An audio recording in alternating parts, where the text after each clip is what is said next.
நம்ம பொங்கலுக்கு தேவையான காய்கறிகள்லாம் நாட்டு காய்கறிகள் தான் வாங்கி சமைக்கணும். அதுதான் நம்ம விவசாயிகளுக்கு கொடுக்குற மரியாதை. உழவர் திருநாள் தான், அதனால் நாட்டு காய்கறிகள் வாங்கி சமைக்கிறது ரொம்ப நல்லது. பொங்கலுக்கு எண்ணிக்காயின்னு சொல்லி நாங்கள் எங்கள் நகரத்தாரில் எண்ணிக்காய் 16 காய் 21 காயின்னு சொல்லி போடுவோம். அந்த முறையில் காயெல்லாம் நாட்டு காய்கறிகள் வாங்கி வச்சுருக்கேன். எல்லா காயும் அவரைக்காய், கத்திரிக்காய், பீன்ஸு, முள்ளங்கி எல்லா காயுமே போட்டு பலகாய் குழம்புன்னு வைப்போம். பரங்கிக்காய், சொரக்காய், மொச்சக்காய், சக்கரவள்ளி கிழங்கு ரொம்ப விசேஷம். சக்கரவள்ளி கிழங்கு போட்டு சமைக்கிறது ரொம்ப நல்லது. அது நமக்கு நிறைய வியாதிகள்லேருந்து நம்மளை காப்பாற்றுது. தினம் ஒரு சக்கரவள்ளி கிழங்கு சாப்பிட்றது உடம்புக்கு ரொம்ப நல்லது. நான் பொங்கலுக்கு தேவையான வெங்காயம் எல்லாமே நான் உரித்து வச்சுருக்கேன். வெங்காயம் உரித்து நம்ம ஸ்டோர் பண்ணி வச்சுக்கக்கூடாது. ஆனால் இந்த மாதிரி பொங்கல் சமயத்துலலாம் நம்ம உரித்து வச்சுக்கிறது ரொம்ப நல்லது. நம்ம வேலை பளுவை குறைக்கும். அந்த முறையில் நான் எல்லா காயும் வாங்கி வச்சுருக்கேன். பிளாக்கா எப்போவுமே எங்கள் ஊர் பக்கம்தான் கிடைக்கும். இப்போது எங்கள் மதுரையிலையும் கிடச்சிது. அதனால் பிளாக்காயும் வாங்கி வச்சுருக்கேன். இப்போது எல்லா காயையும் வாங்கி நான் நாளே நறுக்கி வச்சுக்கிருவேன். வேணுங்கிற எல்லாமே நம்ம நாளே செஞ்சு வச்சுக்கிட்டோம்னா நமக்கு பொங்கல் அன்னைக்கு வேலை ரொம்ப கம்மியாகும். அதேபோல் மஞ்சள் கொத்து வாங்கி வச்சுக்கிட்டிங்கன்னா அதை இந்த மாதிரி துண்டில் மடித்து வச்சிட்டிங்கன்னா அந்த கொத்து வாடாமல் இருக்கும். இப்போ இந்த காயெல்லாம் ஒன்று ஒன்றா நறுக்கிக்கிட்டு அரிசி, வெல்லம் எல்லாமே நம்ம நாளைக்கு பொங்கலுக்கு என்னென்ன தேவையோ எல்லாம் நாளே எடுத்து வச்சுக்கிடணும். வெல்லம்லாம் பாகு காய்ச்சி வச்சுக்கலாம். நல்ல வெல்லமாக இருந்தால் துருவி வச்சுக்கிடலாம். ஏலக்காய் கொஞ்சோண்டு ஜீனியோடு சேர்த்து ஏலக்காய் தட்டி வச்சுக்கிடலாம். அந்த மாதிரி எல்லாமே நாளே ப்ரிப்பரேஷன் பண்ணி வச்சுக்கிட்டிங்கன்னா வேலை செய்கிறது ரொம்ப ஈஸி. வேலையும் சலிப்பு இல்லாமல் வேலை செய்யணும். அது பொங்கல்ங்கிறது ஒரு நல்ல விசேஷமான நாள். அதனால் அந்த நாளை கூட நம்ம ஒரு மகிழ்ச்சியோடு கொண்டாடணுன்னா முதல் நாளே நம்மளுடைய வேலை செய்கிற ஒரு சுமையே தெரியாமல் நம்ம எல்லாத்தையும் ரெடி பண்ணி வச்சுக்கிறணும். சவுச்சவ் கூட்டு வச்சுட்டேன். இதில் சவுச்சவும், பாசிப்பருப்பு, வெங்காயம், பச்சை மிளகாய், கருவேப்பிலை, சிறுஞ்சீரகம். நான் சவுச்சவ் கூட்டுக்கு எண்ணெய் ஊற்றி தாளிக்க மாட்டேன். எண்ணெய் ஊற்றி தாளிக்காமல் செய்கிறது ரொம்ப நல்லாயிருக்கும், உடம்புக்கு நல்லது. 0 ஆயில் டிஷ்ஷஸில் இது ரொம்ப முக்கியமானது. சவுச்சவு, பாசிப்பருப்பு, வெங்காயம், தக்காளி போட மாட்டேன். உப்பு, கருவேப்பிலை, சிறுஞ்சீரகம், பச்சை மிளகாய் எல்லாத்தையுமே ஒன்றா போட்டு குக்கரில் வச்சு எடுத்து வச்சுருக்கேன். இப்போது வெண்பொங்கல், சக்கரை பொங்கல். வெண்பொங்கல்னால் நாங்கள் வெள்ளை சாதம் மாதிரி தான் பண்ணுவோம் எங்கள் நகரத்தாரில். சக்கரை பொங்கல் எடுத்து வச்சுருக்கேன். சக்கரை பொங்கலுக்கு பாசிப்பருப்பு வறுத்துட்டு சேர்த்து ஊற வச்சுருக்கேன். வெண்பொங்கலுக்கு வச்சுருக்கேன். இது நாங்கள் பிள்ளையார் வச்சுருக்கிறதுனால பிள்ளையாருக்கு ஒரு பொங்கல் வைக்க போகிறேன். அதனால் எல்லாம் சேர்த்து ஊற வச்சு ரெடியாக எடுத்து வச்சுருக்கேன்.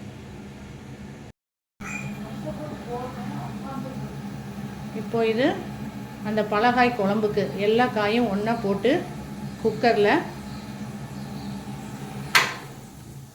எல்லா காயும் ஒன்றா போட்டு குக்கரில் சாம்பார் தூள் ஒரு 5 ஸ்பூன் போட்டேன். தேவையான அளவு உப்பு போட்டு கொஞ்சம் பருப்பு, சும்மா ஒரு 2 ஸ்பூன் பருப்பு, நிறைய போடக்கூடாது, துவரம் பருப்பு 2 ஸ்பூன் அளவு பருப்பு வேக வச்சு போட்டு குக்கரில் ஒரு சவுண்டு வச்சு எடுத்துக்க போகிறோம். அது பலகாய் குழம்பு, எண்ணிக்காய் குழம்புன்னு சொல்லுவாங்க எங்கள் நகரத்தார் பக்கம், செட்டிநாட்டு பக்கம்.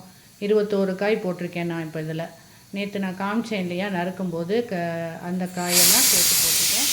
இது மார்னிங் டிஃபனுக்கு. இட்லிக்கு கத்திரிக்காய், கோஸ், கத்திரிக்காய், வெங்காயம், தக்காளி, பச்சை மிளகாய், உருளைக்கிழங்கு எல்லாம் நறுக்கி போட்டு பாசிப்பருப்பு போட்டு கத்திரிக்காய், கோஸ் இட்லிக்கு ரெடி ஆகிட்டுருக்கு. எங்கள் வீட்டு தோட்டத்தில் கோலம் போட்டு ஓப்பன் இடத்துல நல்ல சூரிய வெளிச்சம் வர்ற இடத்துல பொங்கல் வைப்போம். எப்போவுமே அப்படி தான் வைப்போம். அந்த காலத்தில் விறகடுப்பு யூஸ் பண்ணி வச்சாங்க. இப்போது கேஸ் ஸ்டவ்வை வெளியில் கொண்டு வச்சு பொங்கல் வைக்கிறோம். ஒன்று சக்கரை பொங்கல், இன்னொன்று வெண்பொங்கல்.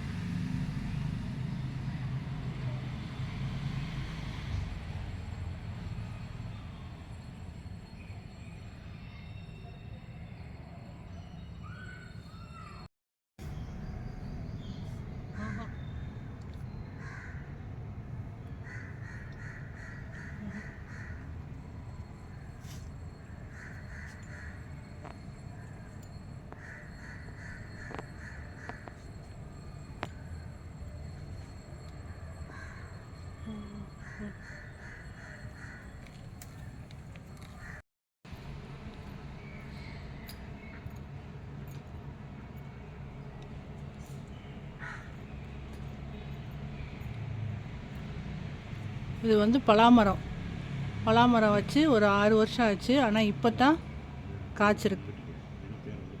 தூரில் ஒரு 6-7 காய் காய்ச்சிருக்கு. மாமரம், எலுமிச்சை மரம், எலுமிச்சங்காயெலாம் நல்லா கொத்து கொத்தாக காய்ச்சிருக்கு. மாமரத்தில் இப்போ தான் பூ பூத்துருக்கு. பிளாக்காயை இந்த மாதிரி கட் பண்ணி வச்சுருக்கேன்.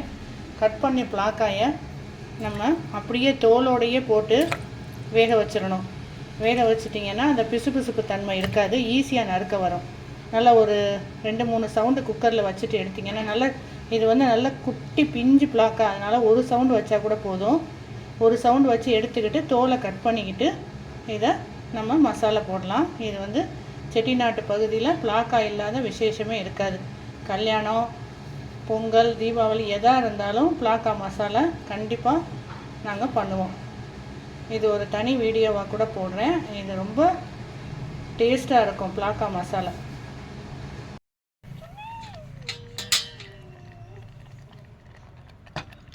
பொங்கல் நல்லா குழஞ்ச பிறகு தான், நல்லா குழஞ்சிருச்சு பாருங்கள், நல்லா குழஞ்ச பிறகு தான் வெல்லம் போடணும். பொங்கல் அரிசி வந்து குழையாமல் வெல்லத்தை போட்டிங்கன்னா அரிசி வந்து அப்படியே குழையவே செய்யாது. வெல்லம் போட்ட உடனே எந்த ஸ்டேஜில் வெல்லம் போடுறீங்களோ அதே ஸ்டேஜில் அரிசி இருந்துடும். அதனால் நல்லா குழஞ்ச பிறகு தான் வெல்லம் போடணும்.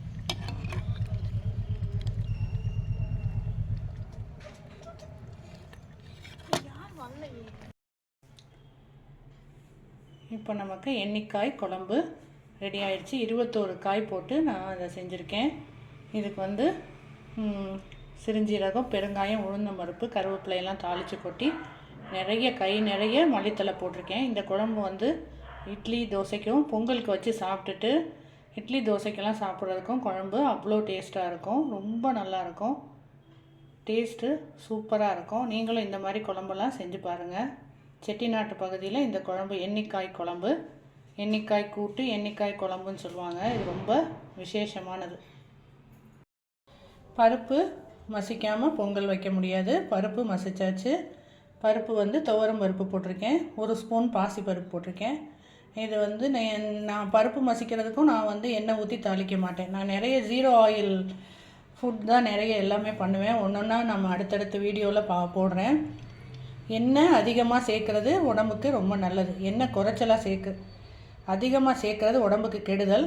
குறைச்சலாக சேர்க்குறது உடம்புக்கு ரொம்ப நல்லது. அதனால் நான் நிறைய ஃபுட் ஐட்டத்துக்கு நான் எண்ணெய் ஊற்றி தாளிக்க மாட்டேன். அப்படியே ஊற்றினாலும் தேங்காய் எண்ணெய் தான் ஊற்றி தாளிப்பேன். இது வந்து பருப்பு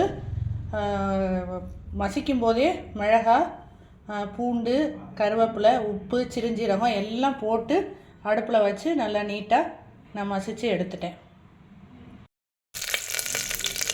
இப்போ பிளாக்கா மசாலைக்கு நான் தாளிக்கிறதுக்கு எல்லாம் போட்டிருக்கேன். கொஞ்சம் சோம்பு, சீரகம், ஒரு பட்டை, ஒரு கிராம்பு, மிளகு, கருவேப்பிலை, ஒரு பிரிஞ்சி இலை எல்லாம் போட்டிருக்கேன். போட்டுட்டு அதோட கொஞ்சம் வெங்காயம், ஒரு 2 பல் பூண்டு. பிளாக்கா மசாலைக்கு பூண்டு போட்டால் தான் நல்லாயிருக்கும். பூண்டு இதெல்லாம் போட்டு நல்லா வதக்கிட்டு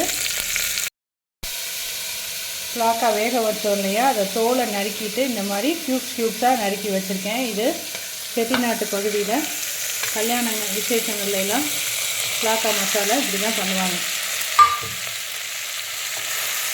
இதை நல்லா வதக்கிட்டு நல்லா எண்ணெயிலே நல்லா வதங்கணும். இதுக்கு தேவையான அளவு உப்பும் போட்டு எண்ணெயில் நல்லா வதக்கிட்டு தேங்காய் கொஞ்சம் எல்லாம் சிறுஞ்சீரகம், கசகசா, பொட்டுக்கடலை, மிளகாத்தூள் எல்லாம் போட்டு நான் அரைச்சிருக்கேன். இப்போ இந்த அரைச்ச பேஸ்ட்டையும் கொஞ்சோண்டு இஞ்சி பூண்டு பேஸ்ட், இந்த அரைச்ச பேஸ்ட்டை அந்த மசாலையில் போட்டு பிளாக்கா நல்லா வதங்கிருச்சு. இப்போ இதில் அந்த பேஸ்ட்டு கொஞ்சம் போட்டு கொஞ்சம் தண்ணி விட்டு குக்கரில் ஒரு சவுண்டு வச்சு எடுத்தால் அருமையான சுவையான அல்டிமேட்டான செட்டிநாட்டு பிளாக்கா மசாலா ரெடி ஆகிடும். நம்ம செட்டிநாட்டு பரங்கிக்காய் அவியல் பண்ண போகிறோம். அதுக்கு நான் ஒரு எண்ணெய் ஊற்றிருக்கேன். எண்ணெய் ஒரு 2 ஸ்பூன் ஊற்றி பெருஞ்சீரகம், அதாவது சோம்பு, சீரகம், உளுந்தம்பருப்பு, பெருங்காயம், கருவேப்பிலை எல்லாம் போட்டு தாளிச்சிருக்கேன். பரங்கிக்காய் இந்த மாதிரி கொஞ்சம் பெருசாக நறுக்கி வச்சுருக்கேன். வெங்காயம், தக்காளி, பரங்கிக்காய் இது எல்லாத்தையும் போட்டு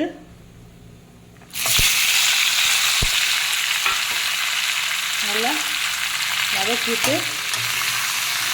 நல்லா வதங்கின பிறகு இதில் கொஞ்சம் சாம்பார் தூள் 1 ஸ்பூன், நம்ம டேஸ்ட்டுக்கு ஏற்ற மாதிரி அவங்கவுங்க உரப்புக்கு ஏற்ற மாதிரி சாம்பார் தூள், தேவையான அளவு உப்பு போட்டு கொஞ்சம் புளி கரைச்சி ஊற்றி, தக்காளியே 1.5 தக்காளி போட்டிருக்கேன், அதனால் புளி கொஞ்சமாக ஊற்றினா போதும்.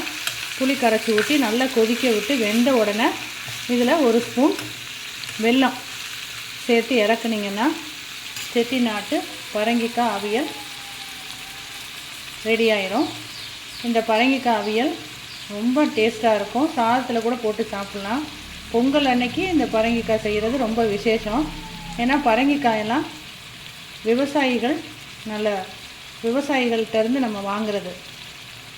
நம்ம உழவர் திருநாள் தான் இந்த பொங்கல். அதனால் வளரும் விவசாயிகள்கிட்டருந்து நம்ம காய்கறிகளை வாங்கி, நாட்டு காய்கறிகளை வாங்கி, பரங்கிக்காயெல்லாம் நாட்டு காய்கறிகளை வாங்கி நம்ம சமைக்கிறது இயற்கைக்கும் நல்லது, நம்ம உடம்புக்கும் நல்லது, விவசாயிகளையும் நம்ம ஊக்குவிச்ச மாதிரி ஆயிரும். அதனால் எல்லாரும் நாட்டு காய்கறிகள் வாங்கி சமைச்சு சாப்பிடுங்க. இது நம்மளுடைய பிளாக்கா மசாலா. இதுக்கு கொஞ்சம் மல்லித்தலை.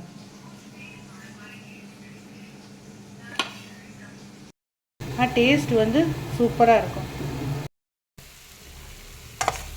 சக்கரவள்ளி கிழங்கு அப்படியே ஃப்ரை பண்ணி எடுத்துட்டேன். சக்கரவள்ளி கிழங்கு உடம்புக்கு ரொம்ப நல்லது. நிறைய வியாதிகளுக்கு இது ஒரு நல்ல அருமருந்தாக இருக்குது. இதை ஒரு நாளைக்கு 1 கிழங்கு சாப்பிட்டிங்கன்னா நல்ல ஒரு சுறுசுறுப்பாக இருக்கலாம். இது சும்மா இந்த மாதிரி ஃப்ரை பண்ணி எடுக்காமல் சும்மா வேக வச்சு கூட சாப்பிட்லாம். சப்பாத்தி போட்டு சாப்பிட்லாம். சக்கரவள்ளி கிழங்குல கேசரி பண்ணலாம், அல்வா பண்ணலாம், சக்கரவள்ளி கிழங்கு வச்சு ரொட்டி பண்ணலாம். சக்கரவள்ளி கிழங்கு வச்சு நான் நிறைய டிஷ்ஷஸ் போடுறேன். சக்கரவள்ளி கிழங்கு வச்சு புட்டு பண்ணலாம்.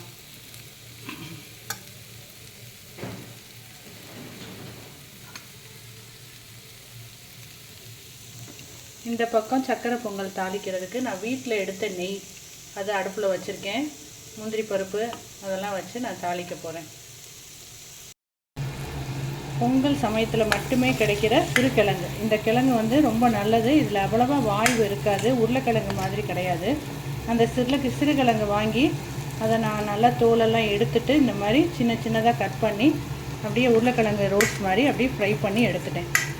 இதுவும் சும்மா உப்பு போட்டு மிளகாத்தூள் போட்டு அப்படியே ஃப்ரை பண்ணி எடுக்க வேண்டியது தான். நமக்கு இப்போ சூப்பராக சிறுகிழங்கு ரோஸ்ட் ரெடி ஆயிடுச்சு.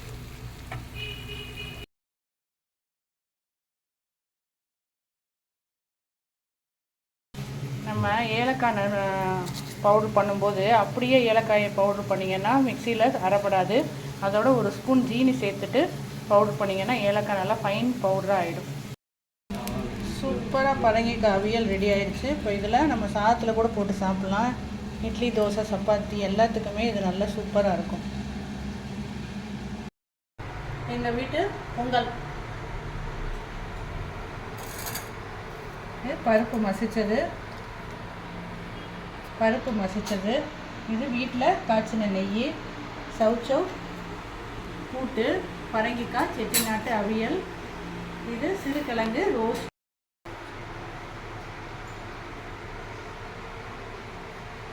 எங்கள் வீட்டு பொங்கல் 2026 தைப்பொங்கல் வாழ்த்துக்கள் அனைவருக்கும். எங்கள் சேனலை பார்க்குற அனைவருக்கும் மறக்காமல் எங்கள் சேனலுக்கு ஒரு லைக் பண்ணி சப்ஸ்கிரைப் பண்ணுங்கள்.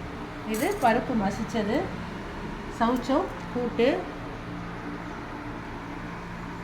பரங்கிக்காய் அதாவது மஞ்சள் பூசணிக்காய், செட்டிநாட்டு அவியல், நிறைய மல்லித்தலை போட்டிருக்கேன். இது சிறுகிழங்கு பொங்கல் சமயத்தில் மட்டும் கிடைக்கிற சிறுகிழங்கு ரோஸ்ட். எல்லா காயும் போட்டு, அதாவது எண்ணிக்காய் நான் நேற்று நறுக்கும்போது காமிச்சேன் இல்லையா, எண்ணிக்காய் 21 காய் போட்டிருக்கேன். எண்ணிக்காய் குழம்பு. இது செட்டிநாட்டு பிளாக்கா மசாலா. பிளாக்கா இந்த சீசனில் ரொம்ப கிடைக்கும் எங்கள் ஊர் பக்கம்லாம். இது சக்கரவள்ளி கிழங்கு ரோஸ்ட். சக்கரவள்ளி கிழங்கு அப்படியே ரோஸ்ட் பண்ணிவிட்டேன். பொங்கல் வெளியில் வச்சுட்டேன்.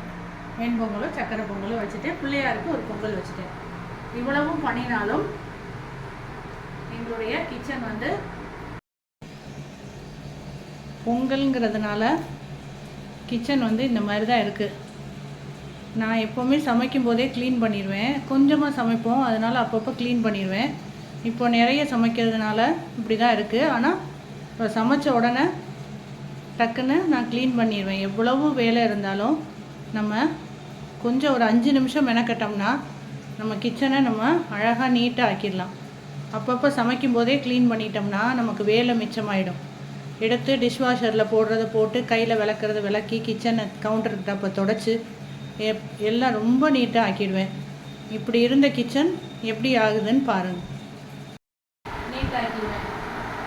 இலை வந்து சாமி கும்பிட்றதுக்காக எடுத்து வச்சுருக்கேன். சமைக்கும் போதே அடுப்பெல்லாம் தொடச்சி இவ்வளவு சமைச்சாலும் 12 மணி தான் ஆகுது. 12 மணிக்குள்ளார நான் எல்லாமே நீட்டாக எடுத்து சுத்தம் பண்ணிடுவேன்.